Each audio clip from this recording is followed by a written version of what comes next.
माँ दूसरों के घरों में बर्तन मांजती है, बेटा जूता पॉलिश करता है और किसी तरह से ज़िंदगी का गुजारा हो रहा था। और फिर बेटों को शौक चढ़ता है शूटिंग का, और आज वही बेटा पूरी दुनिया में छाया हुआ है सिल्वर मेडल जीतकर। जोर जोर से बोल के लोगों को स्कीमें बता दे। नमस्कार दोस्तों, आज कहानी उस शख्स की है जिसकी चर्चा पूरे इंटरनेट पे है, पूरे मीडिया में है। पूरे सोशल मीडिया, ट्विटर देख लो, इंस्टाग्राम देख लो, यूट्यूब देख लो या कोई भी सोशल मीडिया देख लो, पूरा न्यूज़ भरा पड़ा है एक शख्स का जिसका नाम है यूसुफ डीके। लेकिन इससे पहले अपने इंडियन जो 3 ब्रॉन्ज मेडल लेके आए, सबसे पहले उनके लिए तालियां। आज से पहले उसका नाम दोस्तों कोई नहीं जानता था, लेकिन आज हर किसी के ज़बान पे है यूसुफ डीके, जो कि तुर्की का एक शूटर है, जो आता है बड़े स्वैग से, बिना हेडफोन लगाए, बिना आई गियर लगाए, बिना कोई सेफ्टी के आता है, जेब में हाथ डालता है। और तो मैंने सोचा दोस्तों इसकी चर्चा इतना है तो क्यों ना इसके बारे में बात किया जाए। तो आइए उसकी लाइफ स्टोरी जानते हैं। दोस्तों यूसुफ डीके का जन्म 1973 में हुआ था कर्न मनारस के इलाके में, और गोक्सुन जिले का तसोलुक गांव में हुआ था।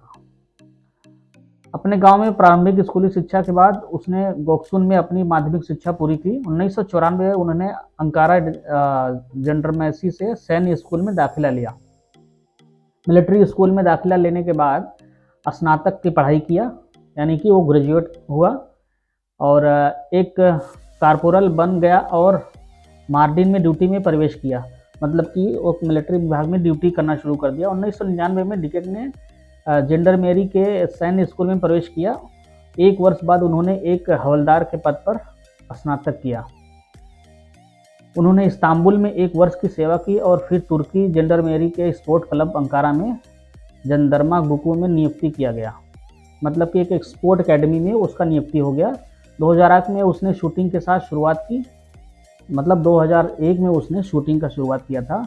तब से डीके सैन्य राष्ट्रीय टीम के साथ साथ राष्ट्रीय टीम में भी प्रतिस्पर्धा करता है, मतलब 2001 से उसने राष्ट्रीय और अंतर्राष्ट्रीय लेवल पे खेलना शुरू किया।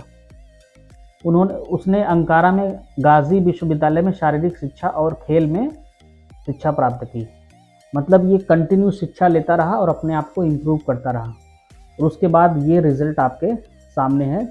और इसने अपनी ज़िंदगी में बहुत सारे मेडल जीते हैं दोस्तों, लेकिन इसका नाम कोई जानता नहीं था। आप ये लिस्ट देख सकते हैं, इसने बहुत सारे मेडल जीते हैं।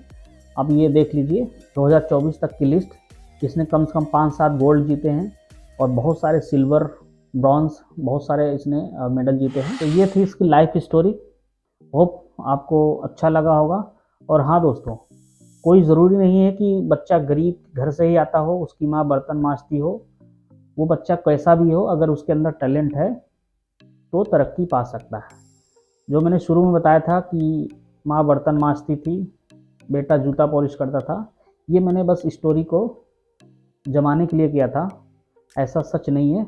लेकिन मेरा कहने का मतलब यही था कि कोई ज़रूरी नहीं बच्चा गरीब घर से ही आए, बच्चा कहीं से भी आए, अगर उसके अंदर टैलेंट है तो वो एक दिन ज़रूर चमकता है। जय हिंद।